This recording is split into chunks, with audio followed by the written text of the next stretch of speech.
हरे कृष्णा। आज हम शिक्षाष्टकम का अंतिम श्लोक यानी 8वां श्लोक अर्थ से जानेंगे।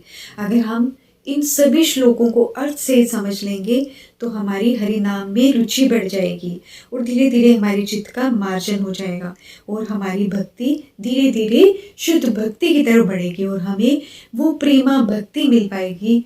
धीरे धीरे हम वहाँ तक उस अवस्था तक पहुँच जाएंगे कि हम अपने घर वापस जा पाए। हमारा घर कौन सा है? ये भौतिक जगत हमारा घर नहीं है, ये तो किराए का घर है। यहाँ पे हम सिर्फ और सिर्फ कुछ समय के लिए आए हैं, 150 वर्ष के लिए हम यहाँ पे आए हैं। हमारी अवधि है यहाँ रहने की इस किराए के घर में, लेकिन वास्तविक घर कौन सा है? भगवत धाम, गोलोक धाम, वृंदावन। और हमें वहाँ जाने की तैयारी कैसे करनी है? शिक्षाष्टकम के अर्थ को हृदय में उतार के हमें धीरे धीरे वहाँ तक पहुँचना है। तो आज का श्लोक करते हैं। आश्लिष्य वा पादरितां पिनष्टु माम् अदर्शनान् मर्महतां करोतु वा यथा तथा वा विदधातु लम्पटो मत् प्राणनाथस्तु स एव न परः। अर्थात इस श्लोक में क्या कहते हैं? इस श्लोक में भी गोपियों की स्थिति को ही दर्शाया गया है। जिस प्रकार से गोपियां क्या कहती हैं, हे कृष्ण, हमें आपके अतिरिक्त हमारा कोई भी प्राणनाथ नहीं है।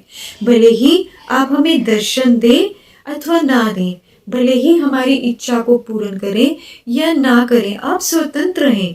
क्योंकि कृष्ण जो है वो क्या है? वो पूरी तरह से स्वतंत्र हैं। और गोपियां क्या कह रही हैं? आप हमारे प्राणेश्वर हैं, आप स्वतंत्र हैं, आप कुछ भी कर सकते हैं। कृष्ण स्वतंत्र कैसे हैं? अखंड ब्रह्मांड नायक भगवान श्री कृष्ण, जिन्होंने इतने ब्रह्मांडों की रचना करी है, इतने सारे जगत के स्वामी है ना। अनंत कोटि ब्रह्मांड एक उनके इशारे से बनते और बिगड़ते हैं। तो वो भगवान श्री कृष्ण हमेशा स्वतंत्र हैं। और गोपियां क्या कह रही है कि आप पूरी तरह से स्वतंत्र हैं, भले ही आप हमें दर्शन दें या ना दें, भले ही हमारी इच्छा पूरी करें या ना करें, भले ही हमें पादरताम पिनष्टु माम, चाहे हमें आप अपने पैरों के नीचे कुचल दें, हमें रोंद डालें। पिनष्टु माम अर्थात हमें भले ही आप रोंद डालें अपने पाँव के नीचे, लेकिन ये कौन सा भाव यहाँ पे आ रहा है? दासी भाव। किस तरह से वो पूरी तरह से समर्पित हो रहे हैं भगवान के लिए। अदर्शनान मर्महता करो तुमाम, भले ही दर्शन दे या फिर हमारा हृदय तोड़ दे। यथा तथा, जैसे तैसे, वह विदधातु लंपटो, अर्थात आप आजाद हैं, आप लंपट हैं। लंपट अर्थात आप किसी भी गोपी के साथ रमण करें, हमें कोई भी प्रॉब्लम नहीं है। आप चाहे हमारे पास आए, चाहे किसी और गोपी के साथ जाएं, लेकिन हमारे प्राणनाथ कौन है? केवल और केवल आप हैं। मत प्राणनाथस्तु स एव न परः, मेरे हमारे प्राणनाथ हमेशा और हमेशा आप ही रहेंगे। यहाँ पे गोपियां ऐसा कब कहती हैं? जब गोपी गीत का उन्होंने गान किया, जब महाराज की स्थिति में वहां से भगवान अदृश्य हो जाते हैं, तब गोपियां ऐसा कहती हैं कि भले ही आप हमें दर्शन दें या ना दें, भले ही हमारी इच्छा पूरी करें या ना करें, लेकिन हमारे प्राणनाथ कौन है? सिर्फ और सिर्फ आप हैं। तो यही भाव महाप्रभु अपने हृदय में लाकर हमें बता रहे हैं, क्योंकि वो राधा रानी के महाभाव में ये गा रहे हैं ना। राधा रानी का विरह गोपियों से भी बहुत ऊपर है। गोपियों का विरह राधा रानी के सामने कैसा है? एक मोमबत्ती जैसे हम कैंडल जलाते हैं ना, कैंडल की रोशनी जितनी होती है ना, उतना सा विरह है गोपियों का। और राधा रानी का विरह समुद्र की कोटि समुद्रों की जो प्रकाश है उसके समान है। तो हम समझ सकते हैं कि राधा रानी का विरह कितना बड़ा है।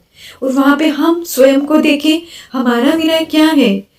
कहीं स्टैंड ही नहीं करते हम तो एक उस बिंदु की तरह भी नहीं है।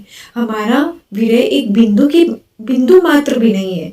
इतना गोपियों का विरह था और राधा रानी का विरह था। ठाकुर जी को पाने की इतनी लालसा थी। ठाकुर जी को लालसा कैसी थी कि वो उनका प्रेम ऐसा था कि वो सदा कृष्ण जी को प्रसन्न करने की चेष्टा करती थी, स्वयं को प्रसन्न करने के लिए नहीं, भगवान श्री कृष्ण को प्रसन्न करने के लिए।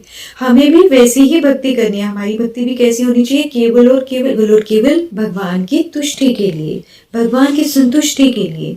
हमें सकाम भक्ति से ऊपर उठना है। सकाम भक्ति में क्या होता है? हम स्वयं के लिए भक्ति करते हैं, स्वयं की इंद्रिय तृप्ति करने के लिए भक्ति करते हैं, हम इच्छा पूरी करने के लिए भक्ति करते हैं। हम वो भक्ति नहीं हुई, वो तो व्यापार हो गया ना। हमें भक्ति करनी है, भगवान की तुष्टि के लिए भक्ति करनी है, भगवान की संतुष्टि के लिए भक्ति करनी है।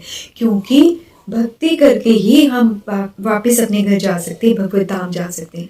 और कलयुग में और कोई अन्य उपाय है ही नहीं है, केवल हरि नाम कर सकते हैं हम। हरेर नाम हरेर नाम ही केवलम, कलो नास्तिव नास्तिव नास्तिव गतिर अन्यथा। अर्थात इस श्लोक के माध्यम से हमें क्या समझ में आता है कि कलयुग की कल्मश का नाश करने के लिए केवल और केवल हरि नाम है, केवल और केवल हरि नाम है, केवल और केवल हरि नाम है। वो ही क्या करेगा? हमारे कलयुग की कल्मश का नाश करेगा। अन्य कोई और उपाय नहीं है, नहीं है, नहीं है। 3 बार ये बात बोली गई है। कलो नास्तिव नास्तिव नास्तिव गतिरन्यथा। हरेर नाम ही केवलम, कलो नास्तिव नास्तिव नास्तिव गतिरन्यथा। और एक और श्लोक के माध्यम से हम जानते हैं, नाम संकीर्तनम यस्य सर्व पाप प्रणाशनम प्रणामो दुक्षम नस्तम नमामि हरिम परम। तो हमें क्या करना है? नाम में रुचि लानी है। और वो रुचि कहाँ से आएगी, कैसे आएगी? हमें शिक्षा अष्टकम के श्लोकों को हृदयस्थ करना है। हृदयस्थ कैसे? सिर्फ याद ही कर लेना हृदयस्थ करना नहीं है, उसको अपने हृदय में उतारना है, उसके अर्थ को उतारना है। किस तरह से महाप्रभु ने हमें बताया कि कैसे हम भाव की अवस्था तक पहुंच सकते हैं। धीरे धीरे स्टेप बाय स्टेप हम किस तरह से यहाँ तक पहुंच सकते हैं। तो नित्य भजिए हरे कृष्ण कृष्ण कृष्ण हरे हरे, हरे राम राम राम हरे हरे, हरे कृष्णा हरि बोल।